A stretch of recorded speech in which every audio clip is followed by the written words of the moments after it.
Buenas noches, chicos. ¿Se me logró oír? Sí, Oxy, se le escucha. Buenas noches. Buenas noches, sí, te lo escucho bien.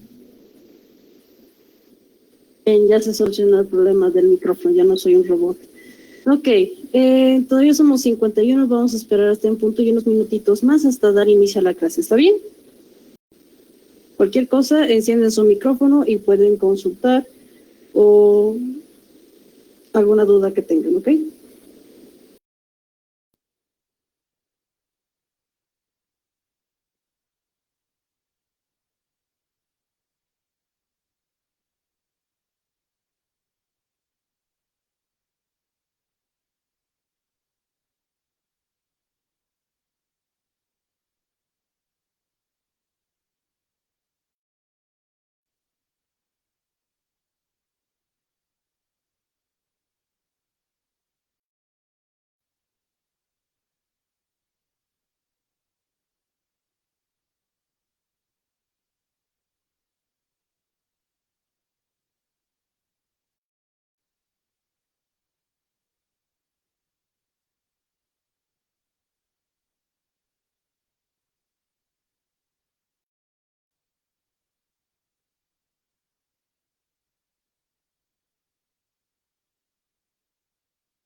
Buenas noches a todos.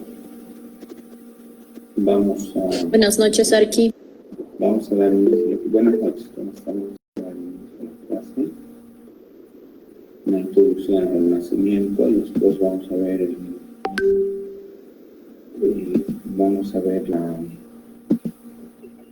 los trabajos, ¿no?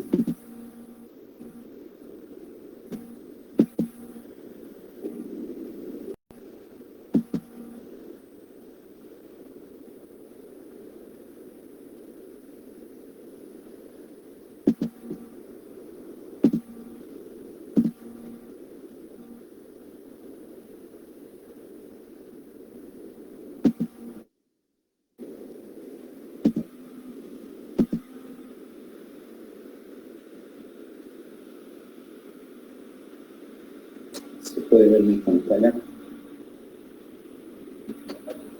Sí, se puede. Sí, aquí. Bien, entonces, y en el segundo grupo, la segunda aula, No, aquí no hay segunda ola, solo hay 90 estudiantes, así que no se requiere abrir todavía otra sala. Cuando se llena hasta los 100, recién abro otra.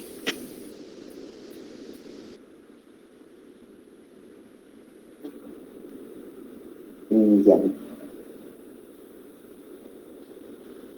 Entonces, a ver, unos minutitos.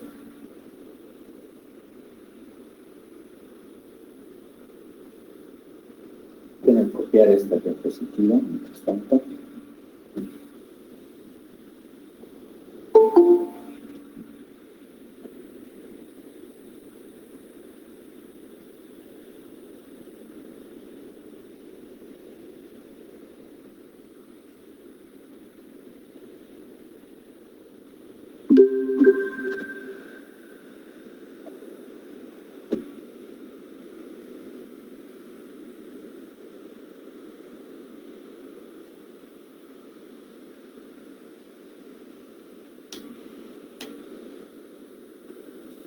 ¿Están copiando la diapositiva?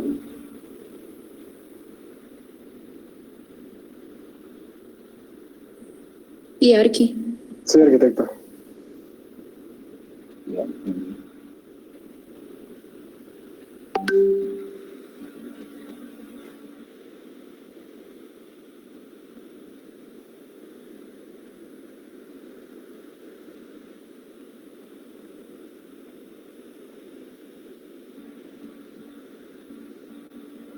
Bueno, este es un nuevo tema, un nuevo capítulo, un nuevo tema.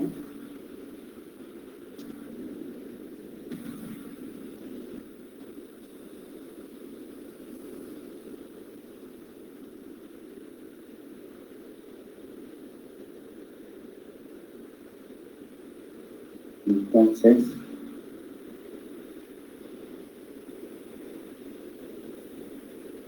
denominada Edad Moderna.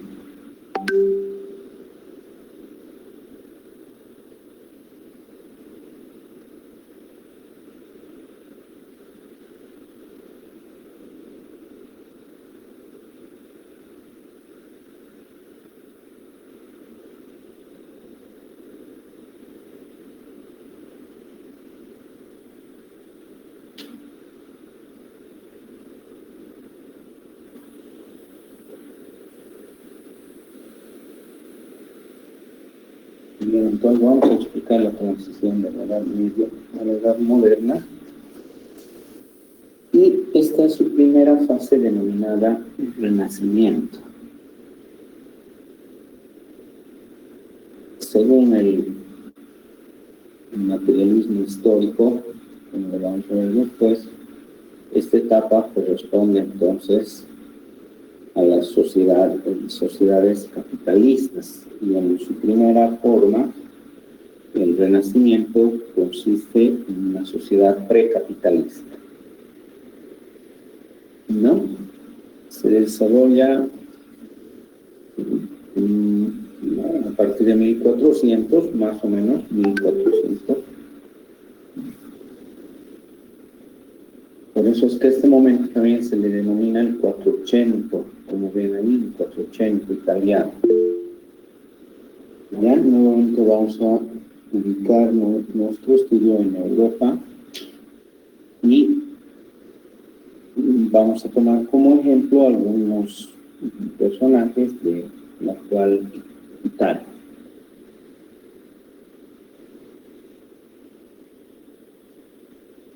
Entonces, la primera fase de esta edad moderna, un puesto como título, ¿no? Es un nuevo tema, un nuevo título. Arpi, disculpe que le interrumpa, pero lo escucho con mucho eco. No logro entender lo que dice con claridad. A ver. Yo también, Arki. Escucha bajito igual. A ver, ahora, hola.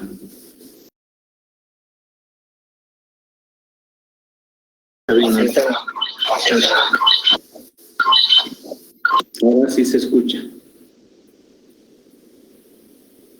Sí, ahora está mejor. Ya. Y les decía que este es un nuevo tema, es un nuevo capítulo, la Edad Moderna, y su primera fase denominada el Renacimiento, también conocida como el 480 italiano, quiere decir 1400, ¿no? Es el momento en el que se desarrolla. Hemos visto la Edad Media desde el año 500 hasta el año 1200. 1200, sí, ¿no? Entonces ahora vamos a ver otra forma de apropiación, otro modo de producción, el modo de producción capitalista o edad moderna.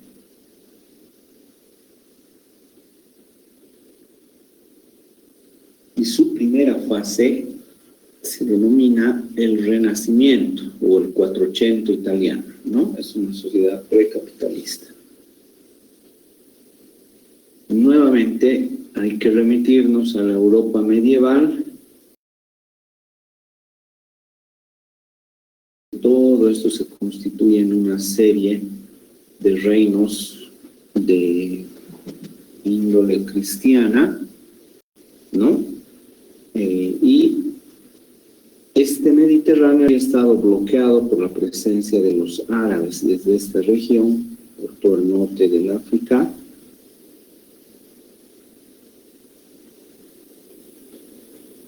todo el norte del África hasta el estrecho de Gibraltar. Incluso los árabes habían cruzado este sector y se van a quedar 700 años en Europa, en el actual sur de España. Lo cual habíamos dicho que provoca un bloqueo del mar Mediterráneo y la imposibilidad de comerciar y transitar de los grupos europeos. Por eso Europa se había subsumido en una sociedad de autoproducción y de autoconsumo.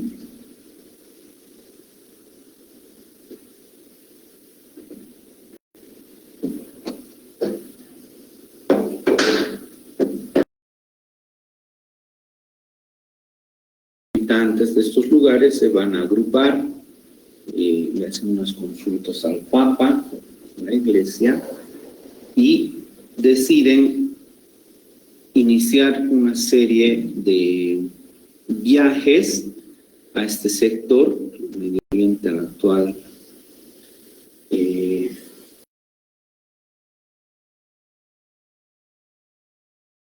buscar. Ellos dicen, estos guerreros indican que van a realizar una serie de viajes para recuperar los santos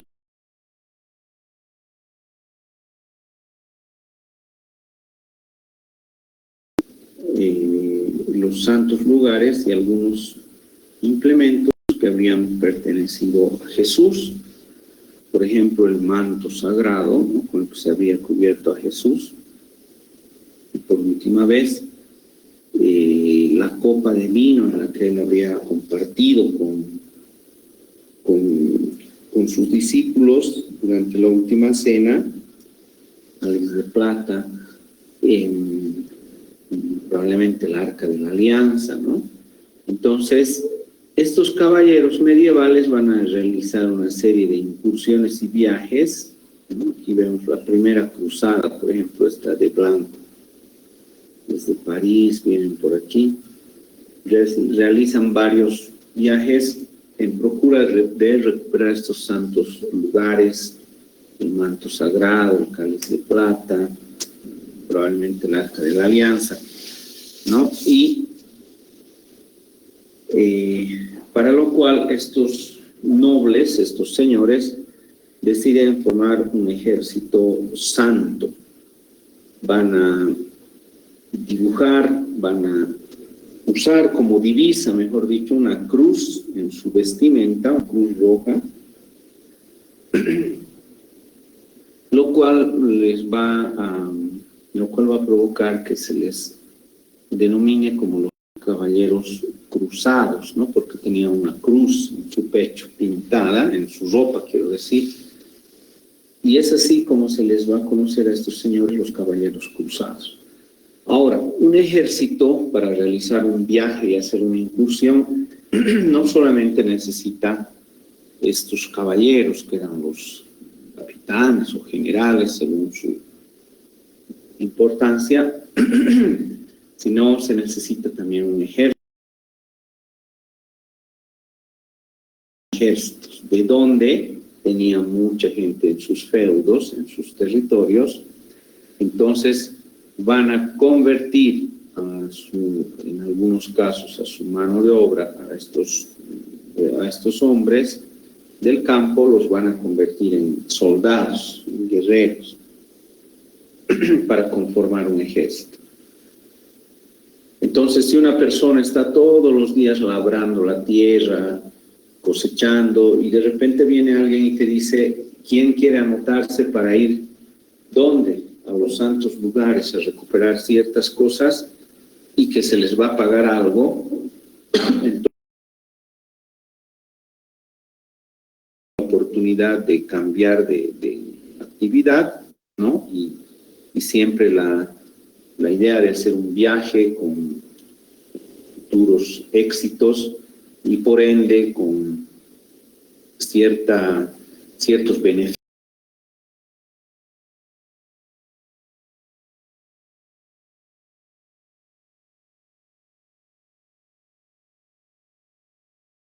Entonces se van a apuntar muchos campesinos a estas campañas fantasiosas de estos señores, campañas muy riesgosas, románticas, atrevidas, digamos, ¿no? Entonces conforman un ejército de campesinos al mando de un caballero cruzado y realizan los viajes de toda Europa a este sector.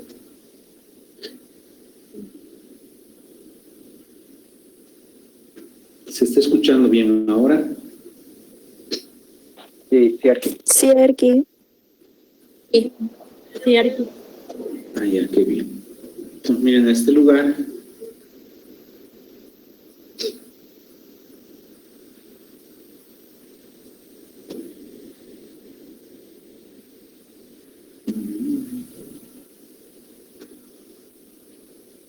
pueden copiar, por favor, rápidamente.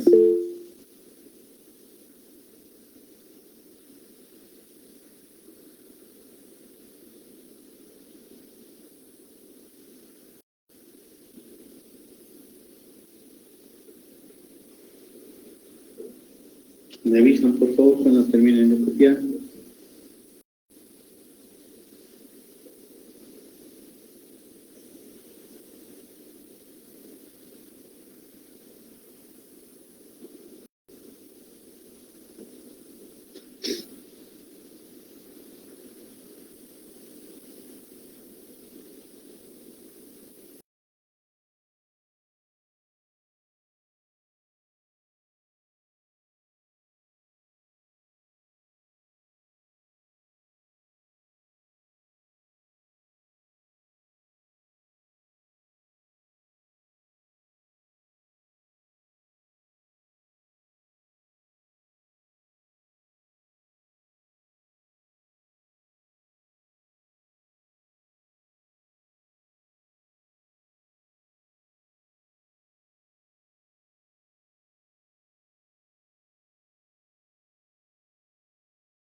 Bien, ¿no?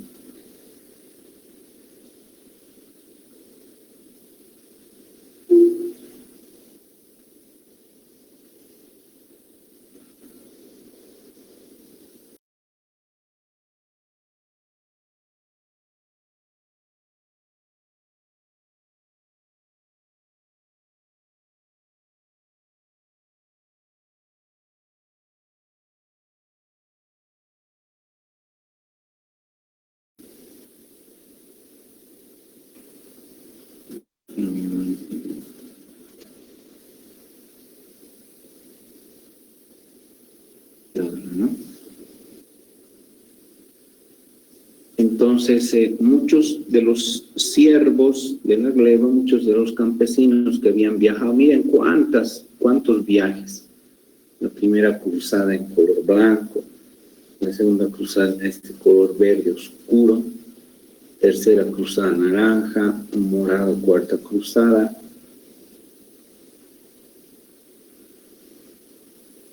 Quinta cruzada en color amarillo, la sexta cruzada en este color magenta parece ser, séptima cruzada en color café, ocre,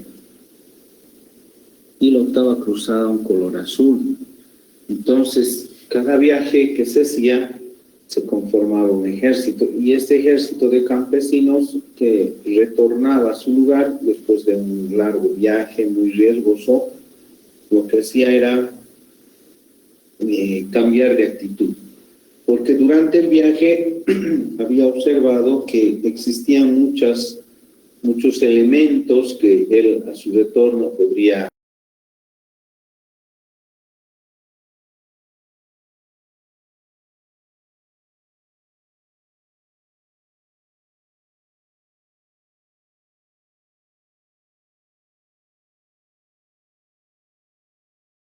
a su retorno, después de los viajes que hacían, estos ejércitos volvían y ya no querían volver a su condición de siervos campesinos de la gleba. ¿Por qué? Porque habían visto la posibilidad de viajar, habían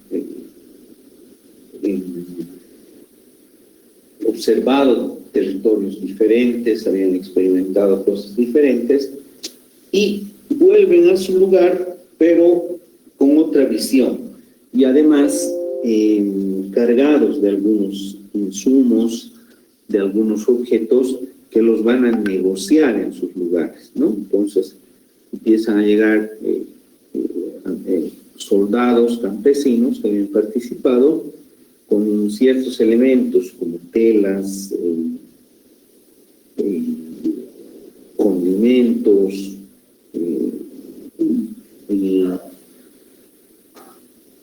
maderas, por ejemplo, y estos vuelven a este lugar y descubren la posibilidad del comercio. Entonces se van a sentar en los caminos y empiezan a ofrecer esto que habían observado en otros lugares, ¿no? Y se dan cuenta entonces de la posibilidad del intercambio comercial. Si yo obtuve una tela, una pieza en este lugar a cierto precio, la llevo aquí,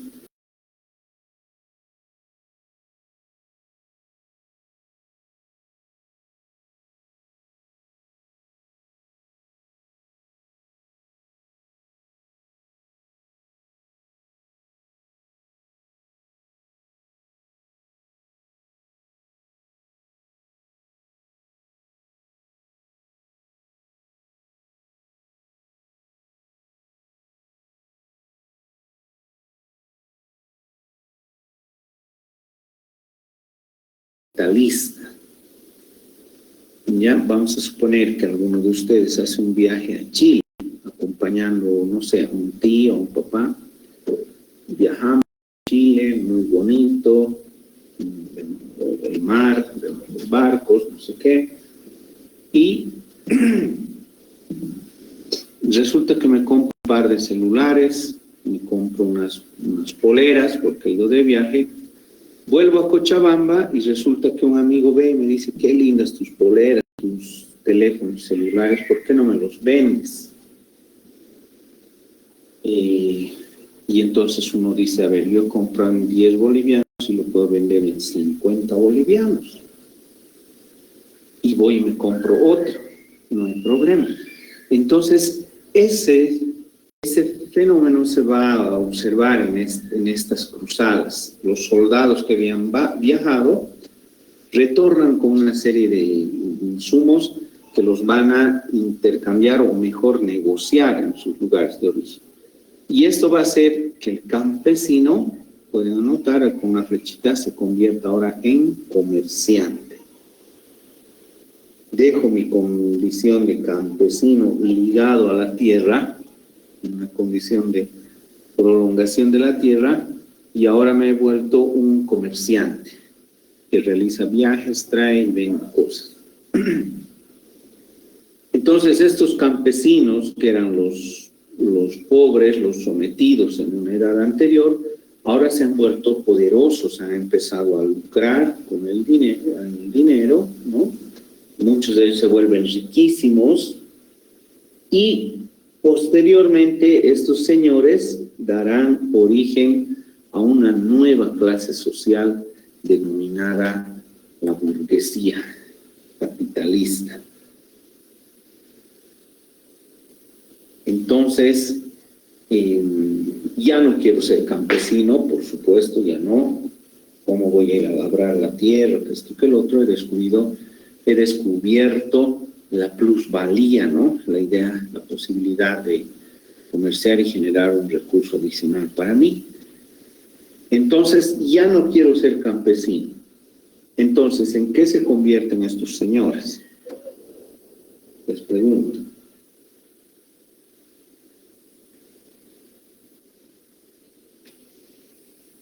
Sí.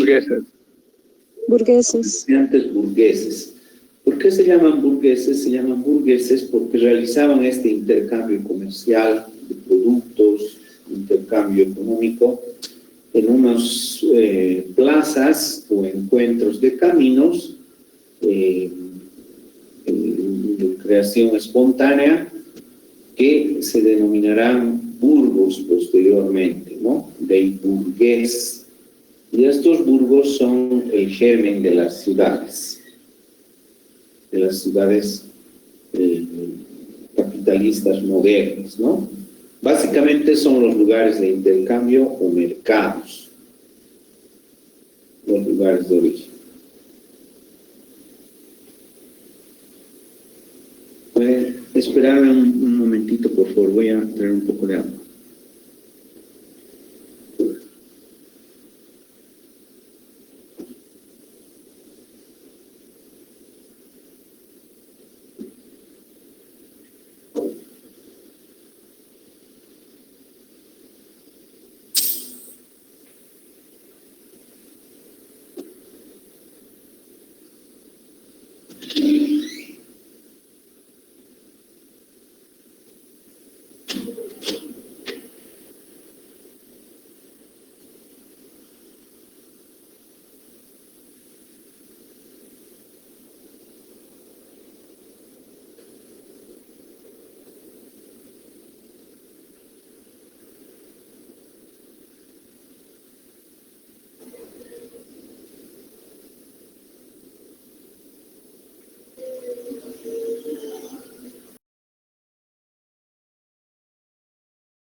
¿Aló? ¿Se escucha?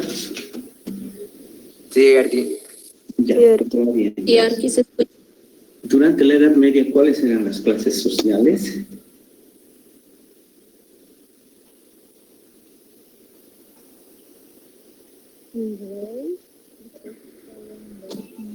¿No se escucha muy bajito?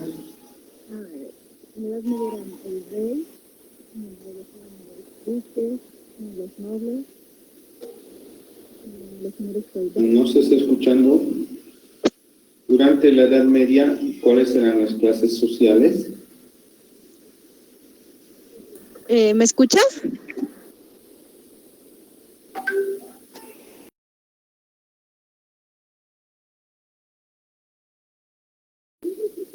El rey, le decía, estaba en la parte superior se encontraba el rey, luego venían los nobles, los condes, si no me equivoco igual estaban los señores feudales, luego estaban los...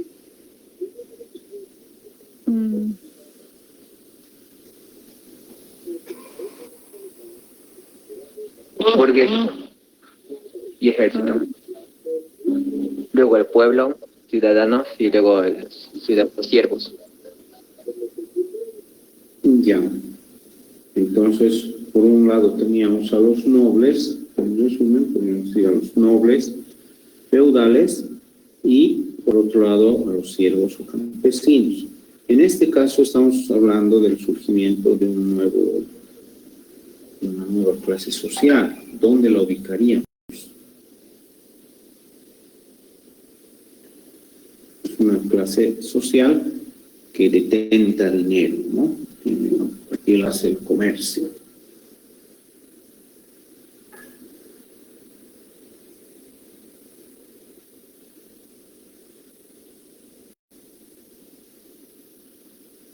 ¿Dónde la podemos ubicar? Podría ser arriba de los siervos y campesinos.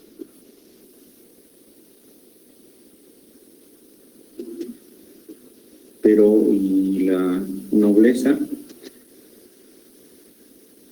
Debajo sería. Debajo de la nobleza. Sí. Justamente ahí va a ocurrir un problema, ¿no? Los nobles,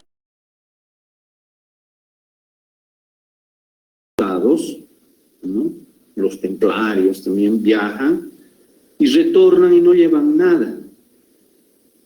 ¿Por qué no llevaban nada estos nobles? Y los campesinos se convierten en burgueses, descubren, bueno, no es que descubran, ¿no? Sino se dan cuenta de la posibilidad de comerciar. Pero ¿por qué estos nobles viajaban, volvían y no llevaban nada? No les interesaba el dinero. ¿Por qué? Estos nobles feudales. ¿Por qué no hacían lo mismo que los campesinos? Porque tenían distinta visión, ya que los nobles estaban, si no me equivoco, lo que estaba diciendo es que iban a buscar algo santo como la capa de Jesús o la copa, estaban enfocados en eso, y los campesinos han encontrado una nueva visión, tal vez sería eso. Sí, han encontrado una nueva posibilidad, ¿no? Entonces lo que pasa es que los nobles eran nobles, no se olviden que ellos alegaban que Dios los había hecho nobles, y aquel que nacía hijo de nobles seguía siendo noble. Era una cuestión de herencia, de sangre, y su riqueza eran los grandes territorios de Europa. Y entonces, pueden anotar, un noble no podía comerciar. ¿Cómo podía dedicarse un noble al comercio? Imposible. Y ahí vamos a ver dos visiones diferentes. Los nobles decían, estaban anotando, ¿no? Primero el honor y luego la riqueza. Mi nobleza no me permite dedicarme a la compraventa de objetos, no me permite. No es que no me permita negociar, pero ese negocio menudo no era aceptable para un noble, ¿no? Por su cuestión de linaje, su cuestión de sangre. Entonces, ¿tú por qué no haces eso? Porque yo soy noble. No puedo dedicarme a eso. no puedo dedicarme a comerciar. Entonces, la visión del noble era primero el honor y luego la riqueza. En cambio, de este nuevo grupo que surge, grupo burgués, precapitalista, plantea las cosas de otra manera. Ellos indican primero la riqueza y luego el honor. Primero la riqueza, luego el honor. ¿Podían igualarse los burgueses a los nobles?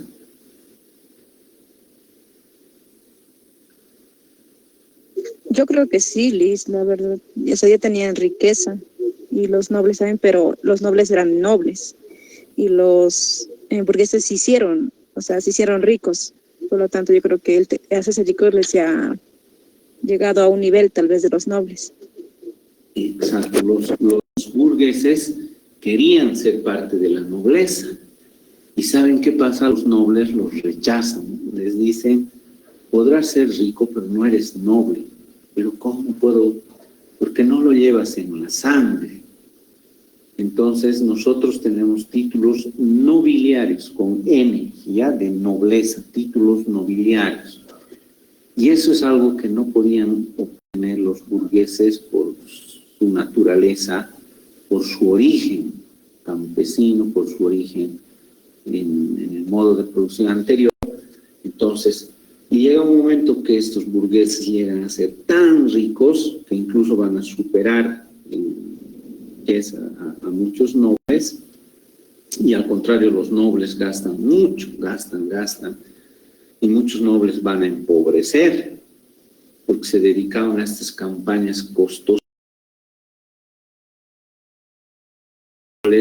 Quedan quebrados económicamente, y los burgueses al revés empiezan a enriquecer más que los nobles, pero los nobles seguían rechazando, indicando de que ellos no tenían en su sangre, en el linaje, esta condición de nobleza. Y como la nobleza no se podía transferir a otra clase social, entonces ahí era el gran problema. Finalmente los burgueses dicen, bueno, nos vamos a comprar títulos nobiliarios, barones, condes, duques, ¿no? Tenemos dinero, ¿por qué no nos podemos comprar? Y el Papa prohíbe, ¿no? La Iglesia les prohíbe, no, el noble es noble, que esto, que lo otro. Entonces, llega a tal punto que incluso van a patrocinar un nuevo Papa, una nueva iglesia, quiero decir,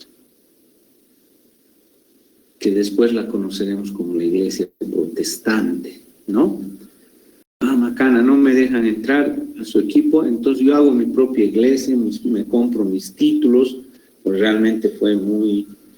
Incluso van a cambiar algunos, van a cambiar a Borgia, ¿no? O sea, son unos cambios. Y se van a preocupar en casar a sus hijos, mejor dicho, a sus hijas, con viejos nobles, quebrados en bancarrota, jóvenes burguesas, las van a casar con estos viejos nobles. ¿Para qué? Para que por la vía de la consanguinidad obtengan este linaje. Se dan cuenta de lo que les digo, ¿no? Entonces resulta que ve un viejo noble quebrado, hay una diapositiva bonita, no sé si la tengo aquí, muestra su linaje, dice, ¿no? Yo soy tal persona, descendiente de tales caballeros, etcétera. Y entonces le ofrecen casarse con la hija del burgués, pero además con una dote muy importante, ¿no? Lo cual le devolvía esta casta a estos señores de la Edad Media. Por ejemplo, el otro día estaba recordando, Francisco Pizarro, cuando llega aquí al actual Perú, tiene pues una hija con una inca, con una colla inca, con una chica de la realeza. Y nace pues una niña, hija de Francisco Pizarro, que se había hecho nombrar, ostenta el título, un título nobiliario, Francisco Pizarro, pero a la vez la hija era hija de una colla, de una inca, realeza también. Le van a llamar Francisca Pizarro. Entonces esta niña es una historia apasionante porque es la hija de un conquistador, del más importante conquistador de Sudamérica, y a la vez hija de una colla, de una de las ex esposas del Inca. Y Francisca se va del Perú, ¿no? El padre la educa como noble, todo, pero los españoles le decían, pero es india, pese a que era hija de una colla, ¿no? Pero ella, Francisco Pizarro, era tan rico, era un noble europeo, que la manda la niña Francisca, ya jovencita, ¿no? De unos 14 años, la manda a España.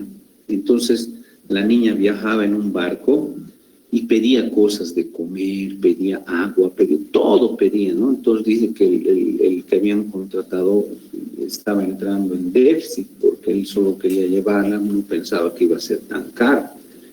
Era una niña que pedía todo, se antojaba, pedía y no le podían hacer nada, era la hija del conquistador y de una colla inca. Bueno, llega a España y se sabe que se casa con un hombre muy mayor, ¿no? La niña tendría 14, 15 años, Francisca. La van a casar con un viejo noble de 50 años en España, ¿no? Y bueno, es ese tipo de cosas, ¿no? Por eso les ilustro.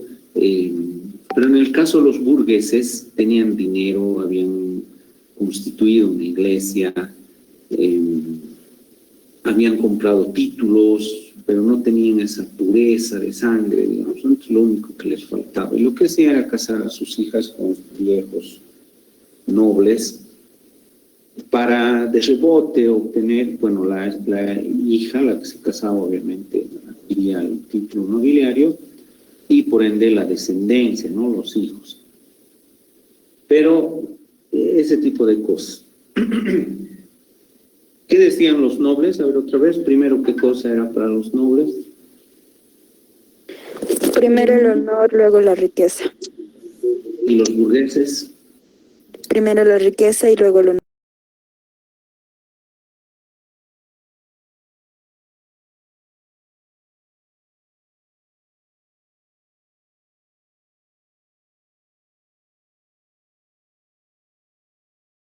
No podían casarse con gente campesina, digamos así por decirlo, eran nobles con nobles.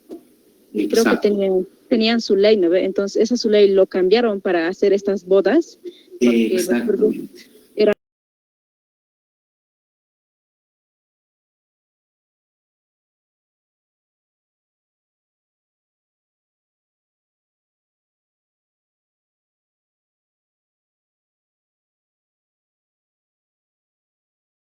Pero incluso esos matrimonios fueron muy cuestionados, pues te decían, tú no eres noble. Tus antepasados eran campesinos, comerciantes, ¿no?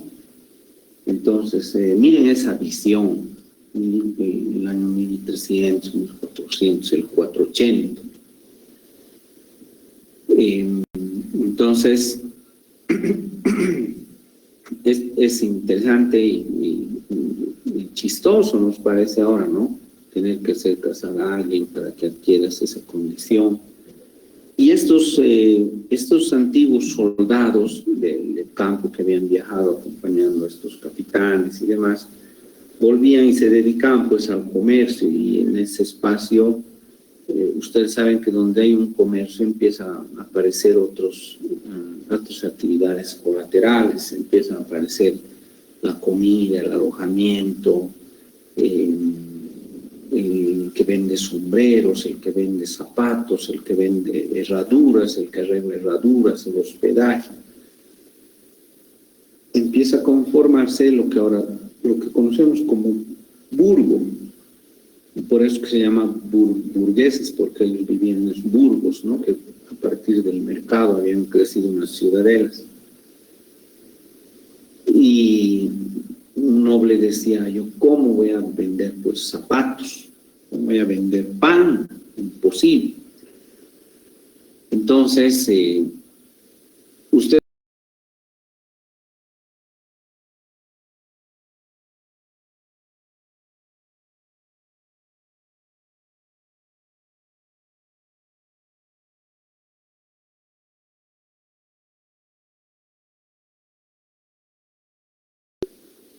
y seguramente le va a ir bien, ¿no? Porque no hay por aquí.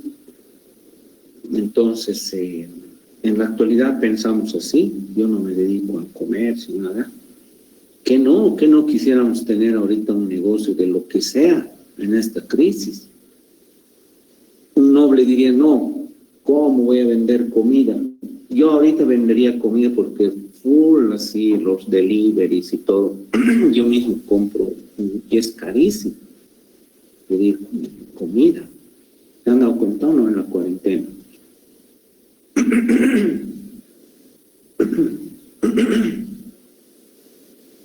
¿Se han dado cuenta de la comida en la cuarentena? La verdad sí, porque como yo estoy trabajando en el restaurante, muchas empresas han cerrado. Pero como dice mi jefa, por suerte tenía mi chanchito de ahorros, ahora me voy a dar la vida, dice. Pero entonces un pedido está a 75, o sea, la comida, y el moto te está cobrando 25, 30 bolivianos de... Digamos, 100 bolivianos de un saque, 100 bolivianos, chicos. 100 sí, es bolivianos. lejos, sí. Sí, o sea, más la comida y tu motito, 100 bolivianos. 90, 100 bolivianos. Un platito. Yo el domingo he pedido 95 bolivianos se pagan. Imagínense. Entonces, los supermercados, ¿cómo les ha ido en esta temporada? Pésimo. ¿Los supermercados? Perdón. Han subido de precio. Bien, todos. Han subido de super- precio sus productos, Tarki. Todo. Y el último día antes de la cuarentena rebalsan los supermercados y se están quitoneando. ¿No? Parecía ganado. Sí, o sea, en lugar de, yo creo que digamos, va a ser la cuarentena sábado, domingo, lunes, el viernes parece un hormiguero de supermercados y ahí te contagias, ¿no? Bueno, la cosa es que ustedes dirían ahorita, ¿cómo yo voy a vender papel higiénico? Porque la gente compra un montón de papel higiénico. Yo también he comprado, no sé por qué, tengo ahí mi paquete por ahí, pero se ha vaciado, jabones, alcohol. Entonces, miren, un noble, ¿qué le hubiera pasado en este momento? No, yo no vendo nada, no vendo comida, no vendo papel higiénico, no vendo nada. ¿Por qué? Porque primero el honor y luego la riqueza. No sé qué hubiera pasado, me hubiera muerto de hambre. Entonces, ahora se dan cuenta por qué prospera la visión burguesa. Primero la riqueza, no me interesa si vendo pollo, fricasé, huevitos con fideo, porque yo compro eso, como. Hay una señora que vende aquí y en 2 horas ya no hay. Entonces, no se están fijando si te critican o no te critican. O sea, todos quisieran tener, bueno, al menos la mayoría les ha puesto en el curso, quisiera tener un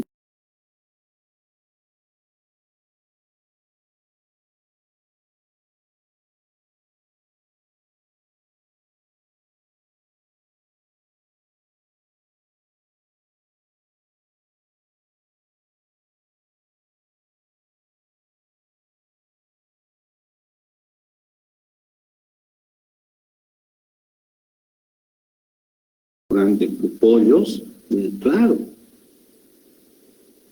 Entonces, miren el cambio de mentalidad. Y a eso se le denomina la sociedad precapitalista, que luego este concepto se va a profundizar. Y probablemente, y bueno, muchos han estudiado y establecen que el origen, a partir de la reapertura del comercio en el Mediterráneo, estos viajes que hicieron, ¿no?, a estos lugares.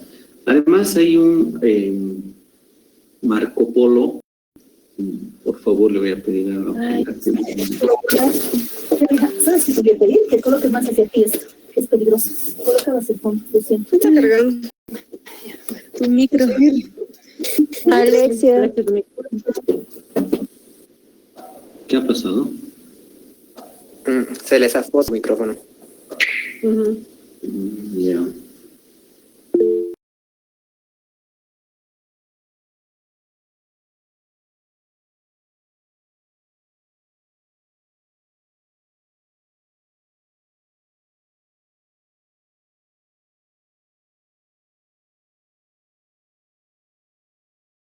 De monedas, tus monedas de oro, de plata,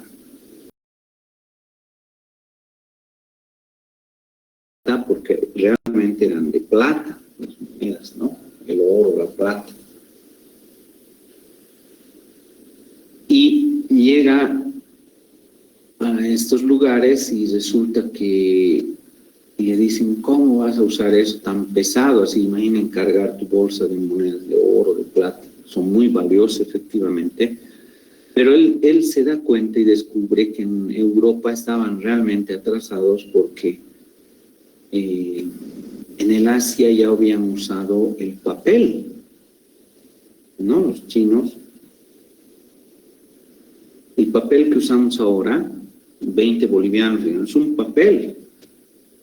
¿Y quién le asigna el valor a eso? ¿Se han dado cuenta? Entonces, como gran descubrimiento, Marco Polo vuelve y dice, miren, este dinero, ya no se usa estas monedas, así lo deja a un lado, ¿no? Esto equivale a 10 monedas, digamos, ¿no? 100 bolivianos.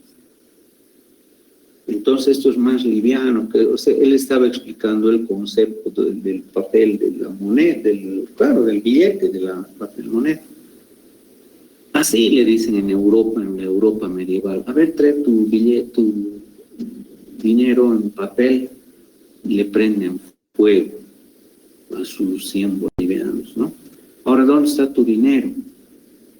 Entonces, en Europa, eso nos dice que en Europa no habían entendido el concepto, porque Europa se había subsumido en esa frialdad. ¿Se acuerdan de la película? No admitían ningún conocimiento, ¿no? Se había cerrado.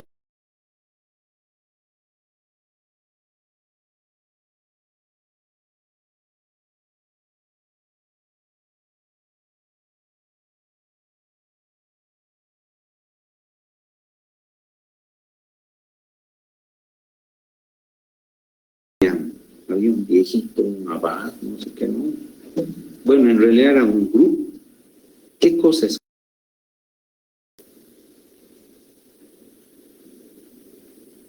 En la película, El nombre de la rosa. Un libro. ¿Y por qué Parte de escondían? Perdón. ¿Por qué lo escondían ese libro? O sea, ¿qué tenían malo? No querían que se descubra, no querían admitir que es bueno la risa. Ya. Sí. ¿Qué libro era el que escondían? Lo bueno de la risa. Háganme. A ver, ¿cuál era? Un escrito de Aristóteles. ¿El libro de qué? ¿De Aristóteles? Aristóteles. ¿Y qué titulaba el libro? Lo bueno de la risa, si no me equivoco.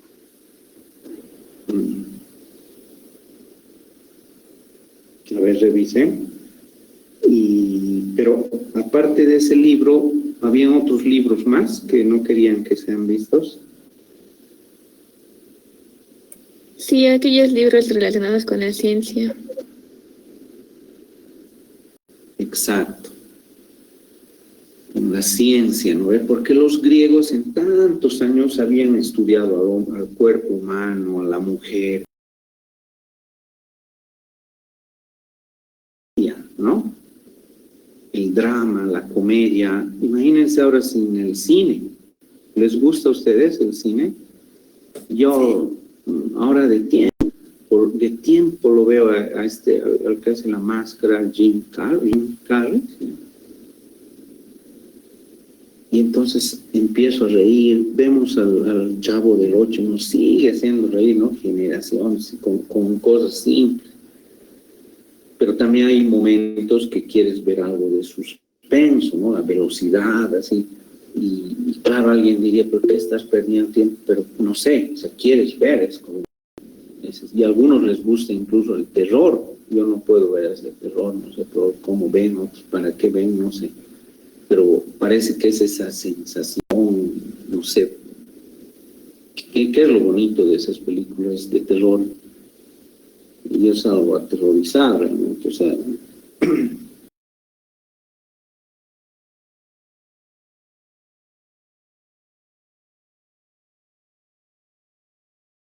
no pasa nada. Entonces, ¿por qué escondían la ciencia? Porque tenía un conocimiento diferente al conocimiento basado en la fe.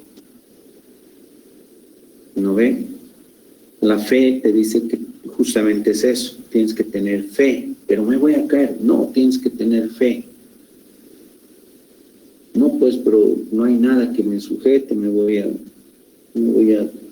caer de cabeza. No, hay que tener fe. Y esa fe va a estar muy ligada a Dios, ¿no? Todo se explicaba a partir de Dios. Y se confunde, pues, a la gente que trataba de estudiar el cuerpo humano, por ejemplo, era acusado de necromancia, ¿no? De que estaba jugando con los cadáveres o que estaba haciendo... que se hacen las autopsias, personas que, por ejemplo, con este problema del COVID, ¿no?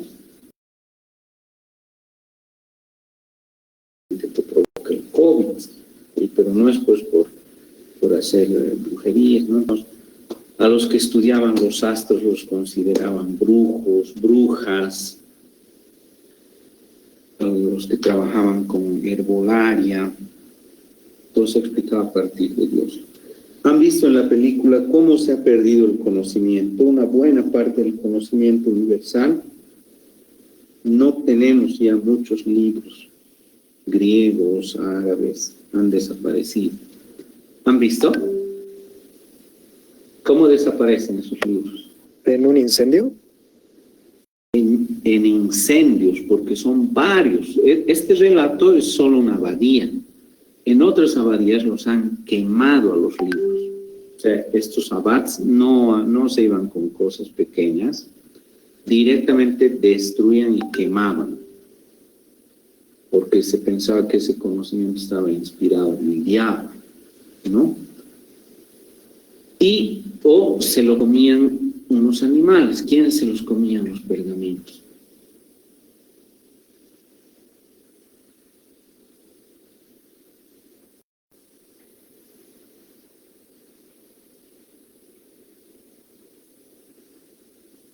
Chicos, ¿quién se comía esos pergaminos, esos libros?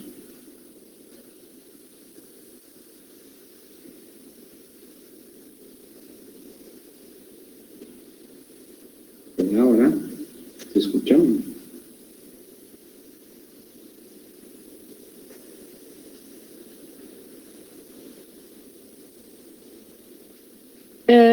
Aquí en el chat están diciendo que probablemente eran los roedores, ratas, o también los cerditos.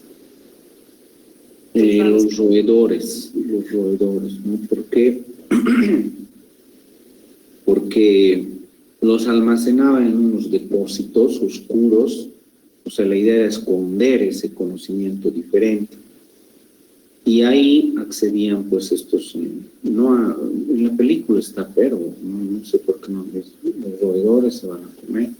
los incendios, el moho, ¿no? Y otro grupo de estas son quemados, pues, ¿no? Estos van a ser quemados. ¿Qué más han visto en la película? ¿Por qué morían los monjes? ¿Cuál era el mecanismo?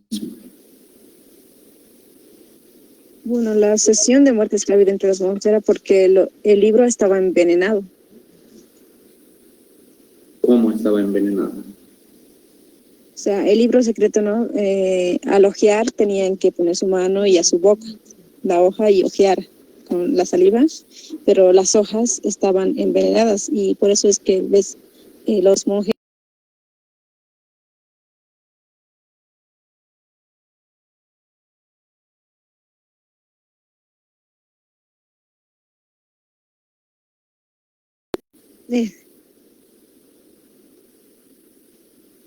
El hermano William. ¿Y por qué este hermano William descubre y no descubre?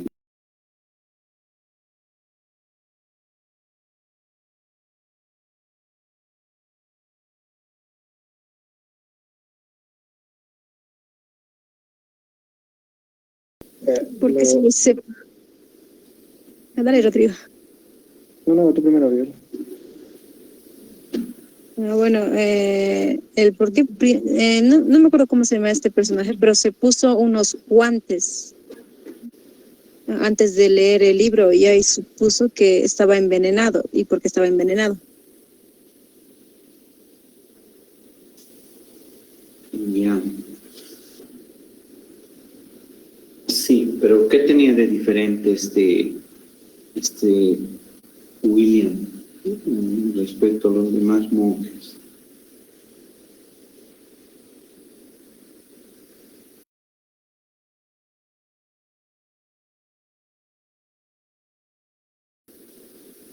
Usaba la experimentación, la observación, la investigación. ¿Se dieron cuenta? A escondidas seguía usando algunos instrumentos para ver las estrellas. Usaba la deducción, ¿no ves? Deducía. ¿Vieron eso o no? Bueno, sí, por eso es que se puso los guantes, porque tenía sus sospechas. Y los otros monjes de negro, ¿por qué no habían deducido? ¿Por qué no observaban como él? Porque no se les había ocurrido tampoco, o sea, pensaban que era un libro y ya porque no se les ocurría o porque no vieron y tampoco habían vivido antes eso, simplemente agarraron y se pusieron a leer como, no sé, como si fuera oro o algo así, pero al final terminaron muertos.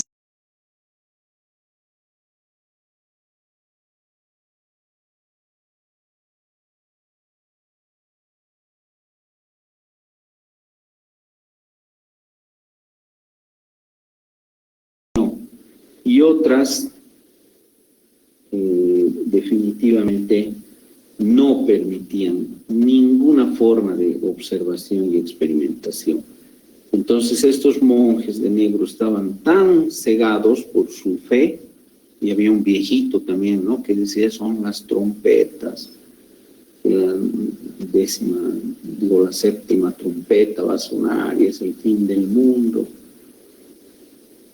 Entonces, es una fe ciega, escatológica, que les impedía, porque así querían que sean formados los abades, ¿no? No les convenía la reflexión, no les convenía la experimentación. Entonces ahí tenemos dos visiones. ¿Qué orden religiosa era esto de los monjes de negro? ¿Qué orden religiosa?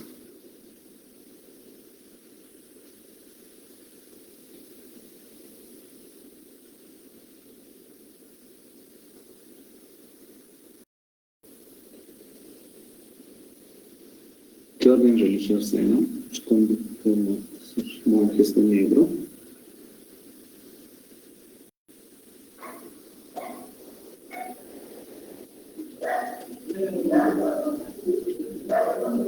¿No recuerdan? Los monjes de café, que además llega un grupo, ¿no? ¿Perdón? Los de café, que el hermano William, bueno, él era franciscano. Franciscanos. El de negro, el arquitecto serían los dolcheviques.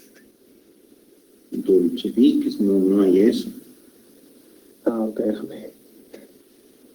Hay que revisar, o sea, dolchinitas querrás decir, pero esa es una facción, hay que volver a ver esa partecita. Es y además, ¿qué planteaban estos hermanos de café, los compañeros de William?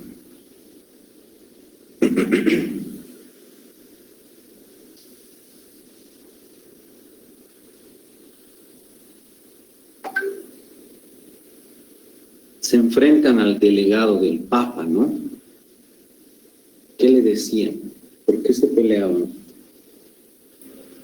Creo que se peleaban porque decían que debían ser humildes, que no debían tener tantas riquezas. Sí, el voto de pobreza decían, ¿no? Cristo era pobre, por tanto, la iglesia no puede acumular riquezas, que además no las generaba, ¿no? La iglesia quitaba, han visto cómo le quitaban a la gente. Y para ejemplificar, como ejemplo, ¿qué usaban? ¿Qué decían? Como alegato.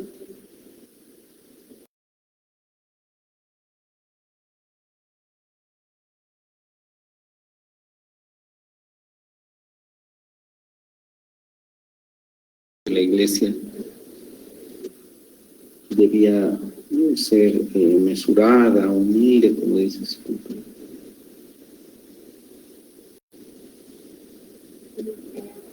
Creo que no han visto bien. Tal vez en que no estaba escrita en la Biblia si Jesús era rico o pobre. No, pero ellos decían que era... ¿Cómo era Jesús?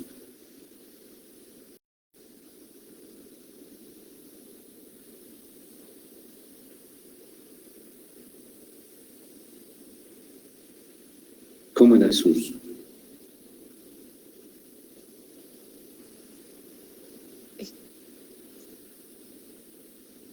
Jesús era humilde, con riqueza se podría decir, nació en la pobreza. Exacto, vivió en la pobreza, ¿no? Y lo poco que tenía, encima lo compartía. Tenía casas, lujos, Jesús no. Cuando muere en la cruz solo su ropa, nada más. Y en el sermón de la montaña encima Jesús dice, si alguien te pide tu ropa, ¿qué debes hacer? Dice. Dásela. Le dice, si alguien te pide tu saco o algo así, dale. Es como si dijera, si alguien te pide la camisa, dale el saco más. Exacto, dale hasta el interior, dice, ¿no? Dale todo. No te dice, le doy eso más. Creo que algunos de ustedes no han leído muy bien. Vuelvan a leer y vuelvan a ver la película. ¿Ya? Entonces, pero se produce un momento con el Papa, con el delegado del Papa en este caso, ¿no? Con el Papa también habían discutido y le dicen, no es más fácil ¿qué le dicen? No es fácil que un camello pase por ¿dónde? Por el ojo de una aguja. ¿Ah? Dice que es más fácil que un camello pase por el ojo de una aguja.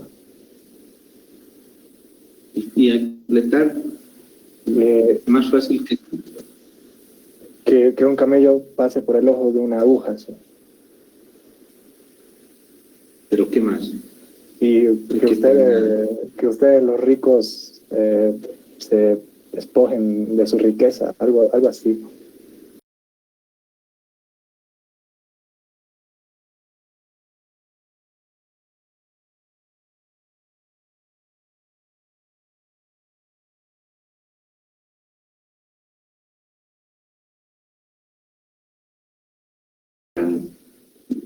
Se podía pagar la deuda externa de Libia, ¿no? O sea, con las joyas. Y entonces se pelean franciscanos, un voto de pobreza habían hecho, ¿no? Su gran debate con el Papa. Y habían otros mucho más radicales que habían llegado a destruir el patrimonio de la iglesia y por eso eran perseguidos. ¿Quiénes eran esos otros más radicales? Ahora sí.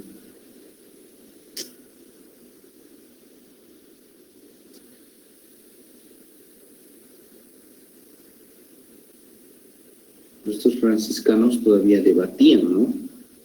Pero había una orden que era mucho más radical, que había llegado a destruir haciendas, a quemar las riquezas de la iglesia. ¿Quiénes eran esos? ¿No han visto? Bien. Porque no era ver como una película nomás, no era hacer un análisis, digamos.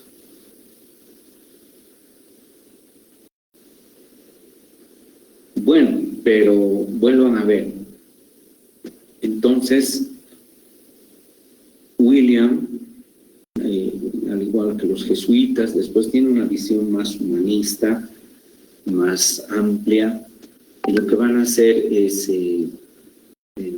experimentar, pues no es lo que hace William, usa su conocimiento, el método deductivo se llama, ¿no? Empieza a deducir, llegar a conclusiones, plantea hipótesis, concluye. En cambio, sus compañeros, los de negro, los de la abadía, creían solamente en Dios, en la ira de Dios, ¿no? Dios enojado. No experimentaban, no razonaban, estaban completamente cegados. Y ahí vemos ese debate lindísimo dentro de la iglesia respecto a que si la iglesia debía ser rica o no. Miren lo que plantean. La mujer tenía participación, toda mujer encontrada era quemada, además, no es una cosa muy dura, era una cosa muy fea. Y en ese contexto, pues así muchos aspectos se habían limitado. Y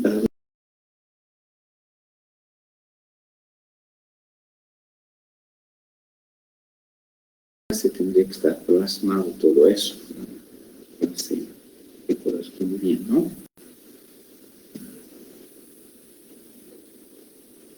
Mañana vamos a continuar con con la clase, porque ahora queremos ver algunos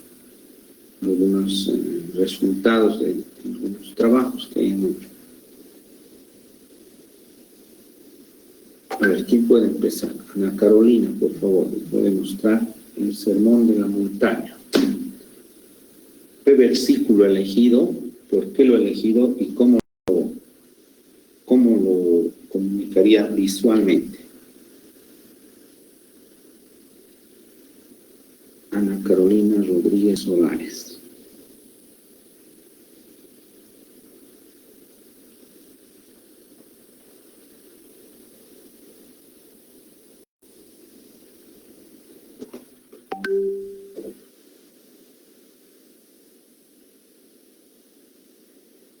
No está, pero alguien que tenga, a ver, por favor.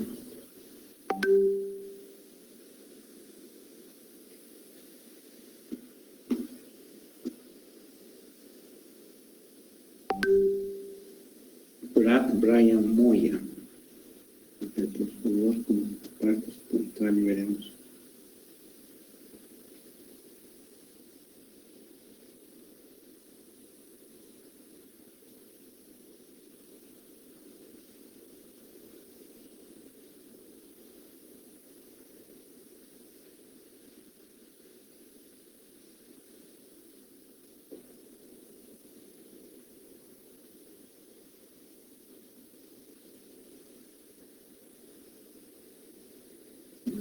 Rodrigo Medrano Herdas. A ver.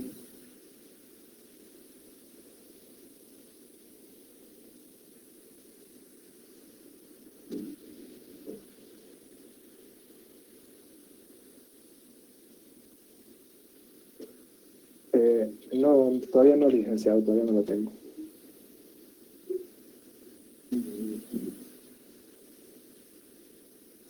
Anaí Ontiveros.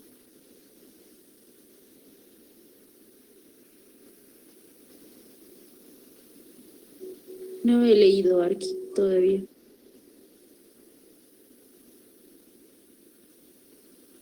Ya,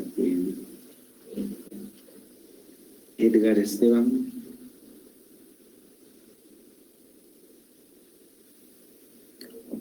Buenas noches, Arqui. Yo solo tengo lo que es mi letra capital, nada más. Me falta el compararlo con un versículo, ¿no? De lo que nos dijo. Ya, un poquito el tema de la letra capital, ya lo habían trabajado la semana pasada. Lo vieron con Fanny.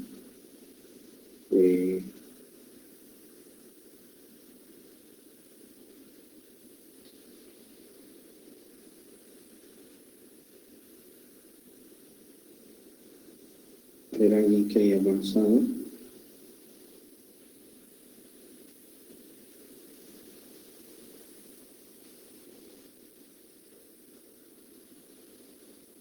Dicen. Sí. El texto bíblico era el sermón del monte, ¿verdad? ¿Perdón?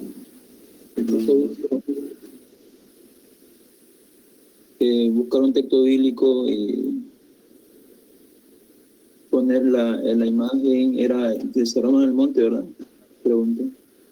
Sí, no cualquier parte del sermón de la montaña habíamos visto, ¿no? Sí, el sermón del monte. Una de sus compañeras exactamente indicó en qué parte podríamos encontrar esto. La verdad se encuentra en Mateo, ¿no? 5. En adelante también creo que hay unos 4, 3 versículos se encuentran en Lucas. Yo tengo un versículo Arqui. Ya, a ver, ¿lo vas a compartir? Sí, lo imagen. Sí.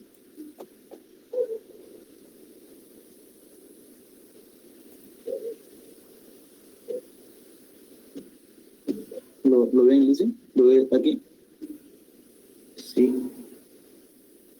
Este es el texto bíblico que yo lo busqué. Dice, los pobres en espíritu, porque de ellos es el reino de los cielos. Mateo 5:3. Pero está incompleto, ¿no ve? ¿Cómo sería completo? A ver, ¿alguien que lea? Lo tengo también completo acá, lo está descargando. No, sino que ese versículo, es el versículo corto, ¿no? Mateo 5:3. Claro que capítulo 5 empieza a desglosar todo lo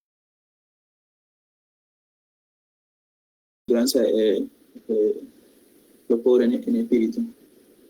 Por eso hay que leer todo, elegir uno de ellos, podrían ser las bienaventuranzas, ¿no? Y hay que comunicarlo visualmente.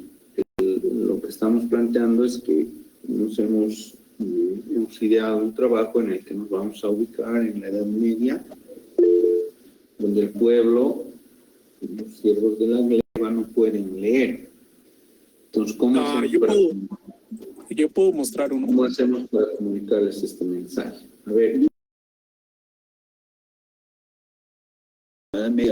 Los pobres en espíritu, porque ellos es el reino de los cielos. En ese periodo de la Edad Media, evidentemente, no tenía la palabra de Dios en la mano de ellos, o sea, no entendían incluso el lenguaje, porque evidentemente estaba escrito en latín, o en otros lugares está en un idioma diferente. Entonces, la Biblia misma, la palabra misma no estaba para ellos, o que no se le daba a conocer. Por eso que en la Edad Media aparecen varios con gráficos, hay que explicar eso. Ah, ya, correcto, entiendo. Tendría que mostrarle entonces. No, sí, nada. Nadie va a mostrar. Vaya, entonces. ¿Yo puedo mostrar? Perdón. Sí, sí, el que tenga listo.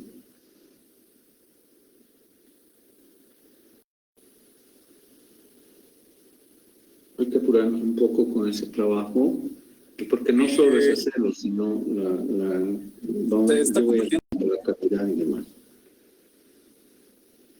Se ve. Perdón.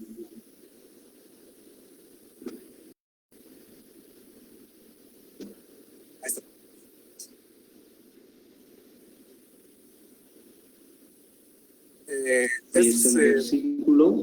Este es uno de los versículos, me olvidé colocar el número del versículo, pero de ahí decía, bienaventurados los que lloran, porque ellos recibirán la consolación. Y pues es este. Así es. Entonces lo único que sugeriríamos es reemplazar esa figura del ángel, ¿no? Estamos comunicándonos al pueblo, esa parte. Así tenemos que hacer. Mateo 5, bueno, probablemente el versículo, yo lo único que sugiero es el cambio de la imagen, ¿no? Para que sea...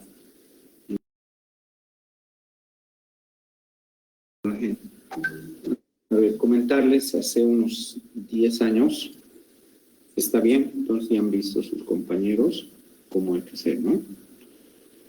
Habíamos visto el sueño de Jesús. ¿Qué es lo que pasa si viéramos un ángel y además con ese halo llorando?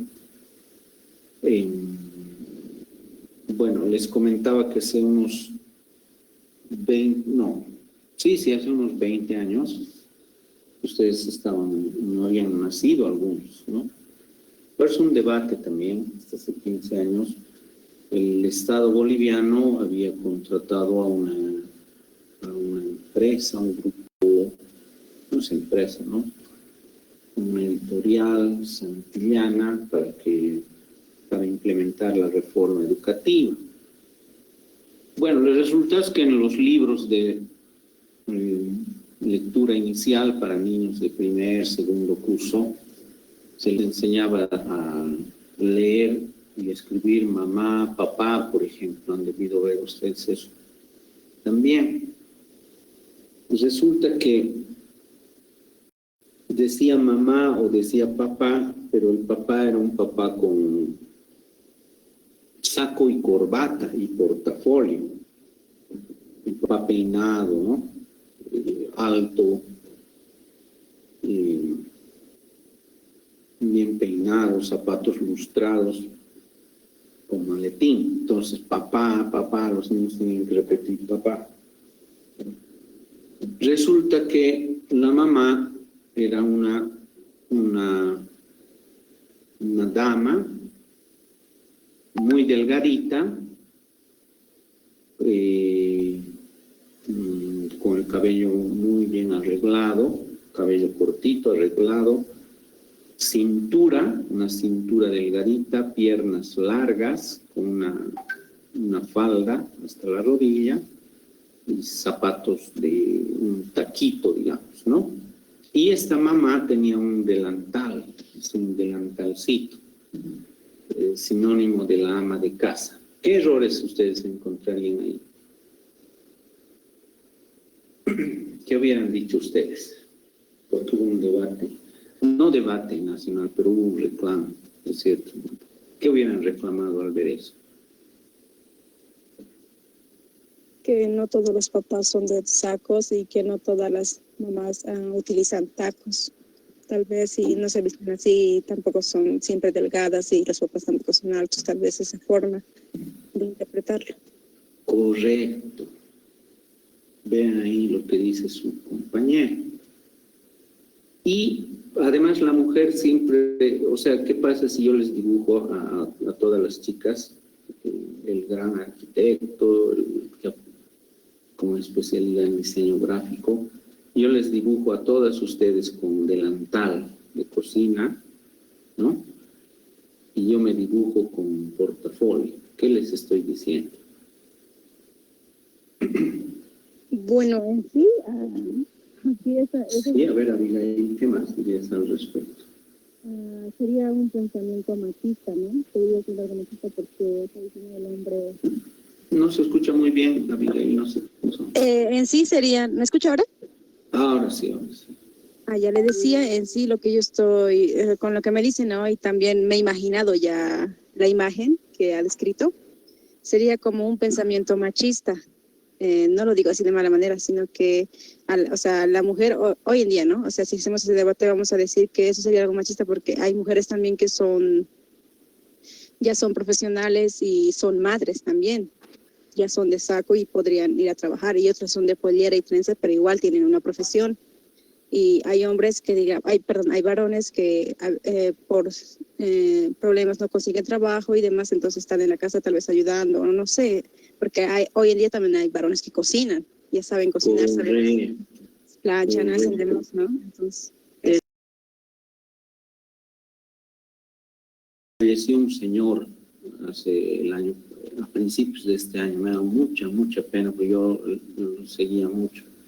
Felipe Quispe Huanca se llamaba, no sé si lo conocía. Le decían, tenía un apodo muy singular, Felipe Quispe Huanca.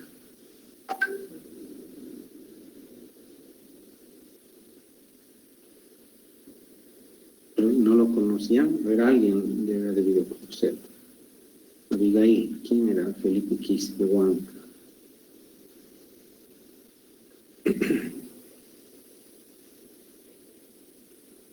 Era un dirigente campesino, dicen. Exacto. ¿Qué le decían al dirigente? Maico. El Maico, exactamente. Él hizo notar esto. ¿Por qué a nuestros hijos? Y tienes que repetir cuántas veces, mamá, la tarea, a ver, vean la tarea de sus hermanitos, mamá. Creo 3 hojas hay que llenar, o espero que ya no sean las tareas así, ¿no? 3 hojas, no sé cómo es. En el kinder sigue siendo así, en el kinder. ¿Sigue? En primero, primaria. Al menos yo, o sea, he aprendido así, me daban mi cuaderno, tenía que escribir hasta abajo, al final de la hoja, mamá, papá, nene, esas palabras. Y entonces esa carga visual, además, o sea, muchos se han quejado después, han dicho, ¿no? O sea, estamos implícitamente diciendo que todas las niñas algún rato tienen que usar delantal, y mejor si te pareces a Yayita, ¿no? Así como esa idea, y luego va a provocar crisis eso en las generaciones futuras, porque las chicas anhelan casarse con el diplomático, con el intelectual de portafolio, y no hay eso en la realidad, o sea, cada vez hay menos, o sea, no hay. Y muchos varones han visto que de repente la esposa está en mejor posibilidad, en un mejor espacio de trabajo, el varón se queda en la casa y cocina, ¿no? Entonces, yo pienso que entonces coincidía yo con los críticos, ¿no? A veces, como dice su compañera Abigail, se ha dado, yo sé que varios se han dado cuenta de eso que han escrito. Hay varios elementos, ¿no? Pero además esa idea del papá, el papá blancón, alto, peinado a la domina, hombros anchos, buen porte, y entonces no siempre coincide con nuestra fisonomía, ¿no? Don Felipe Quispe decía, el papá del campo no es así, ¿por qué les están dando libros Santillana, los españoles, a nuestros hijos del campo? El papá del campo es con picota, probablemente su poncho o su ropa de trabajo, no sé, ¿no? Entonces, y la mamá no no solo cocina, va, se mueve, y además no somos así, altos, delgados, ¿no? A veces en Bolivia un poco más bajo, somos una variedad. Entonces, ese era el debate, esas veces, ven, ¿no? Y muchos han llegado más allá todavía, porque a la mujer siempre la identifican con la cocina, y yo la escucho a María Galindo, ¿no? Hay una pensadora, dice, es un proceso de barbificación, dice, ¿no? Yo supongo que por la Barbie, la muñeca, desde niña, visualmente esa idea de barbificar a la mujer, ¿no? Que está bien, hay personas así, muy bien, pero no todas las chicas o los chicos somos así, como el Barbie o como el Ken. Y después cuando crecemos nos provoca una crisis, ¿no? Nos queremos operar, nos ponemos unos yesos. Tengo amigos, mi primo se inyecta en el gimnasio, toma esa leche que tomamos, nos toma una lata de proteínas, es un enorme ropero, pero cuando se le acaba la plata se empieza a enflaquecer. ¿Qué ha pasado? ¿No? Por esa idea o sea, ya no se trabaja el músculo paso a paso, sino esa idea de llegar rápidamente a tener la musculatura. Entonces, ¿ustedes creen que nos está afectando ese proceso? Lo mismo que en la propaganda, pero venía antes desde los libros de los niños. Y ubiquen en Omasuyus, en la provincia de Omasuyus, que llegue ese libro, entonces, la mente del niño, mamá, pero la imagen no correspondía con la mamá, había algo que no cuadraba ahí. Entonces esa mente estaba ahí sufriendo una crisis, seguramente. Y bueno, nos hemos desviado del tema, ¿no? Un poquito estábamos recomendando a su compañero, un poquito tal vez, bajo esa lógica, si nos situáramos en la Edad Media, tal vez al ver un ángel al lado, pero no, a raíz de eso me puse a hablar, ¿no? Pero hubo ese problema en los libros de primeros cursos, ¿no? Y además, a ver, no sé qué les parece, María Galindo, ¿alguna vez la han escuchado a María Galindo? ¿O saben quién es María Galindo? Luz Stephanie.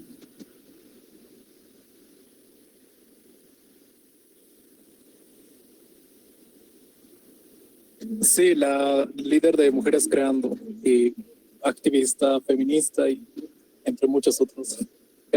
Exactamente. Exacto, una activista y todo, ¿no? Y dice cosas interesantes, ¿no? Ella había sido una de las que planteó, no solo ella, sino su grupo, ella dice, ¿no? Mi grupo hemos debatido. Y dice, en las leyes bolivianas tenemos que volver a definir el concepto de familia. En los libros del primer curso de Kinder y primer curso Abigail, ¿cómo está compuesta la familia? Papá, mamá, hijo o hermano. O sea, está con papá, mamá, hija, hijo. Exacto. No hay abuelo, no hay tío, no hay tía, solo son eso. Exacto, Abigail. Entonces tú has debido estudiar eso.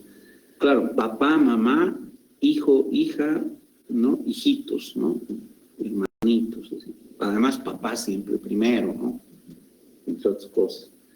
Pero bueno, María Galindo dice, hace esa reflexión, dice, en la familia boliviana ya no es papá, mamá, hijitos. ¿Cómo sería la familia boliviana actualmente? A ver, Anaí, Daniel, ¿solo es papá, mamá, hijitos? Que está bien, digamos, aquí en mi casa así es, ¿no? Ahorita. Pero bajo techo, sí, pero... No siempre es así. ¿Se ha ampliado? ¿Qué ha pasado con la familia boliviana? No, o sea, no siempre está conformado por un papá y una mamá. Puede ser una mamá y los hijos, o pueden ser dos mamás. Bueno, ahora que la gente abuela, prefiere. ¿No? Sí, ajá. A ver, Mauro quería, creo, alguien. Quería decir lo mismo, pero ya me robó. Ya. Más, dice la familia se ha ampliado, María Galindo. A ver, escuchen, dice los abuelos. Resulta que ahora la crisis, bueno, no es de ahora, ¿no? Es decir, la dinámica, la sociedad capitalista nos ha empujado a trabajar. Tenemos que trabajar papá y mamá. Ya no alcanza el papá nomás, por eso el papá ya no llega de corbata y maletín, portafolio. El papá llega hecho tiras a veces, cansado, sucio, y no alcanza. Entonces la mamá tiene que salir a trabajar. ¿Quiénes cuidan a los niños? ¿Quiénes han entrado a sufrir? O los hermanos mismos. Abuelos. Los abuelos, o los abuelos, los abuelitos que ya debían estar descansando probablemente, o sea, más pacífica su vida, resulta que doble, otra vez han asumido porque el hijo o la hija que no son papás han salido a trabajar, los niños se han quedado, o la hermana mayor, y a la hermana le enseñan a cocinar, o el hermano mayor. Los tíos, incluso el barrio en algunos casos, ¿no? Lamentablemente también eso ha provocado abuso infantil y no sé qué, pero ya no había sido la familia mamá, papá, había sido ahora abuelos que asumen esa, o hermanos mayores, o tíos, pero ahí lamentablemente también hay algunos problemas. Entonces María Lindo dice, hay que redefinir el concepto de familia en Bolivia, ¿no? Qué interesante. Entonces hay que escuchar, no se dejen guiar por, ese aspecto, escucho a mucha gente, no, hay cosas muy, yo aprendí mucho, ¿no? Reflexión sobre el derecho, cómo debe interpretarse. Entonces, hay que escuchar, ¿no? Bueno, pero lo que tenemos que hacer ahora es, digamos, no hacer, leamos el versículo, alguno que nos importe, y lo vamos a plasmar, lo vamos a mostrar mediante un gráfico, la comunicación visual se llama, ¿no? Vamos a suponer que hay personas que saben leer, y cómo le explico,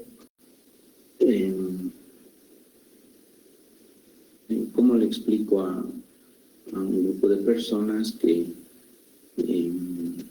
no, digamos, no solo que no sepan leer, otro idioma, digamos, llegan unos alemanes, y cómo les explico tal cosa. Les voy a recurrir a la imagen visual, a la comunicación visual. ¿No ven? Bueno, eso podríamos, ¿hasta qué hora es la clase, Fanny?